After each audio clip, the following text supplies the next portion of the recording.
오늘은 전기차 산업의 밑바닥에서 조용히 벌어지고 있는 거대한 움직임을 이야기해보려 합니다. 지금 시장은 배터리, 완성차, 자율주행 기술에만 집중하는 분위기지만 진짜 경쟁은 그보다 더 깊은 곳에서 벌어지고 있어요. 공급망의 마지막 닷 하나, 흑연. 배터리 음극 소재의 핵심이자 전기차 성능과 생산량을 결정짓는 숨겨진 심장 같은 존재죠. 최근 테슬라 주변에서 이 흑연을 둘러싼 변화가 빠르게 이어지고 있습니다. 공급 계약이 연장되고 기술적 미세 조정이 반복되고 경쟁 기업들까지 비슷한 움직임을 보이기 시작했는데요. 표면적으로는 간단한 계약 이슈처럼 보이지만 이 흐름을 자세히 들여다보면 전기차 시장의 다음 단계가 어디로 향하는지 선명하게 드러납니다. 오늘은 이 복잡해 보이는 조각들을 하나의 흐름으로 엮어서 지금 테슬라가 어떤 선택을 하고 있는지, 그리고 왜 이 소재 경쟁이 중요한지 함께 살펴보겠습니다.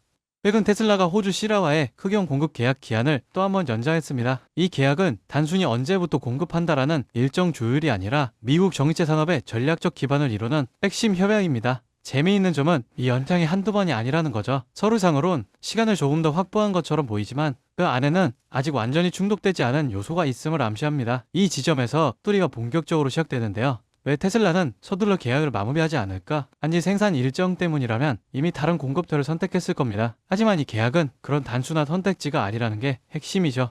계약이 지연되는 배경에는 기술적 검증 절차가 자리하고 있습니다. 시라가 제공하는 AAM, 즉 배터리 음극에 사용되는 활성 소재가 테슬라 기준에 완벽히 부합해야 합니다. 테슬라의 배터리 구조는 단순히 성능 문제에 그치지 않고 열 효율, 수명, 주행거리까지 직결되기 때문에 검증 과정이 극도로 엄격하죠. 그리고 이 엄격함이 바로 지연의 본질이기도 합니다. 테슬라가 원하는 건 그냥 되는 흑연이 아니라 대량 생산 과정에서도 안정적으로 품질을 유지하는 소재인데요. 이 말은 곧 병목의 시간이 아니라 기술에 있다는 뜻입니다. 전기차 산업의 경쟁이 더 이상 완성차 외관이나 주행 거리에서 끝나지 않고 소재 기술의 깊은 영역까지 내려가기 시작했다는 신호죠. 그렇다면 테슬라는 공급처를 바꾸면 되는 것이 아닐까? 이 질문의 답은 생각보다 복잡합니다. 전 세계 흑연의 대부분은 중국에서 가공되는데 IRA 세액공제 규정 때문에 중국산 소재를 사용하면 미국에서는 보조금 혜택을 받을 수 없습니다. 즉 공급망을 중국 밖에서 확보하는 건 선택이 아니라 필수 조건이죠. 시라는 그 조건을 만족시키는 몇 안 되는 기업입니다. 모잠비크 광산에서 미국 루이지애나 가공 공장. 이 라인은 중국을 거치지 않는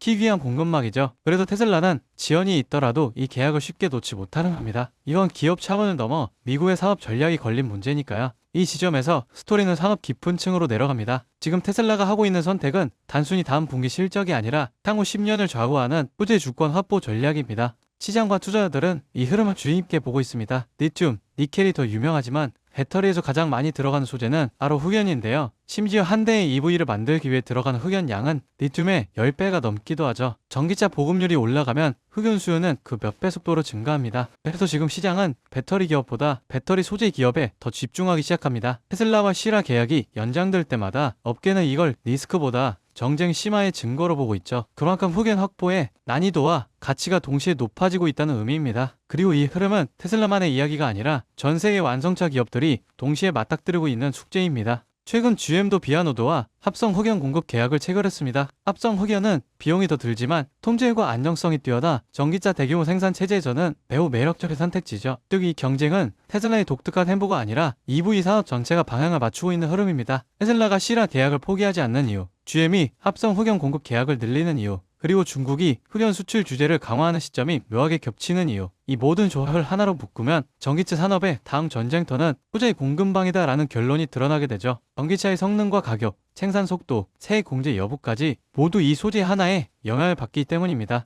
지금 테슬라가 흑연 공급망을 다루는 방식은 단순한 조달 전략이 아니라 앞으로 10년간 EV 시장의 지형을 결정할 기준점이 되고 있어요. 공급 계약의 지연, 기술적 검증, 정책 변화, 경쟁사의 움직임까지 이 모든 흐름이 한 방향을 가리키고 있습니다. 바로 소재 전쟁을 잡는 기업이 전기차의 미래를 잡는다. 그리고 지금 테슬라는 그 중심에서 움직이고 있죠. 흑연이라는 작은 소재가 어떤 미래를 만들어낼지 다음 변화도 계속 따라가 보겠습니다.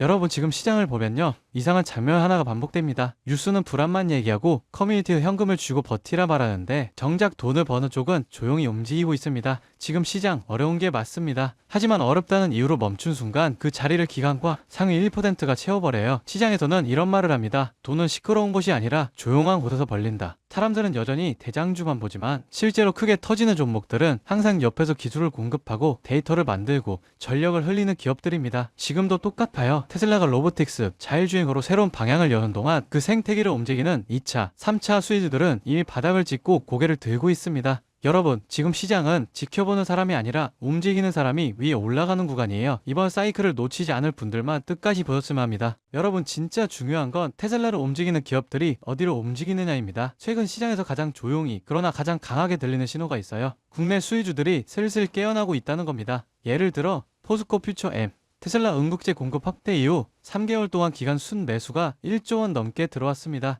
에코프로 BM은 전기차 침체 얘기가 나오는 와중에도 테슬라, BYD, CATL의 생산량 증가 전망에 맞춰 실적 컨센서스가 다시 올라오고 있어요. LG 에너지솔루션, 테슬라 상하이 배터리 공급 확대 소식 이후 외국인 매수세가 다시 유입되기 시작했습니다. 이런 흐름은 보통 다음 사이클의 전조가 되죠.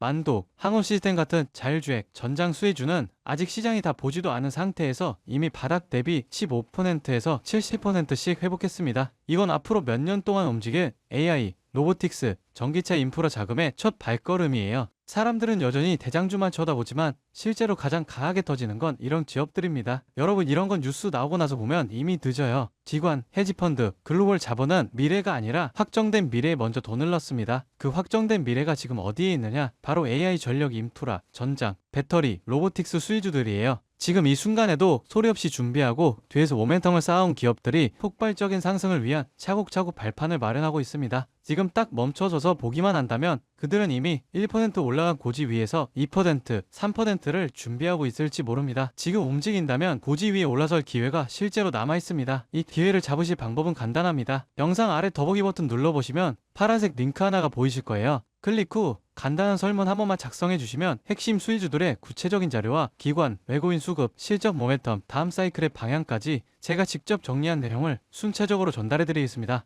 물론 금전 여부나 특정 종목에 강해왔던 건 절대 없습니다. 선택은 언제나 시청자분들의 몫이고 저는 시장을 읽을 수 있는 도구만 전달해 드릴 뿐이에요. 지금 시장은 기다린다고 기회가 오는 구간이 아닙니다. 준비를 한 사람만이 움직임을 읽고 다음 상승의 첫 파동을 잡아갈 수 있습니다. 제가 드리는 정보들은 그냥 가볍게 참고만 하셔도 되고 앞으로 시장이 어디로 흐르는지 체감하시는 데에도 충분히 도움이 되실 겁니다. 여러분이 시장에서 흔들리지 않고 꾸준히 이익을 쌓아가실 수 있길 진심으로 바랍니다. 오늘 영상은 여기까지고요. 구독과 좋아요는 큰 힘이 됩니다. 다음 영상에서 더 중요한 흐름으로 찾아뵙겠습니다.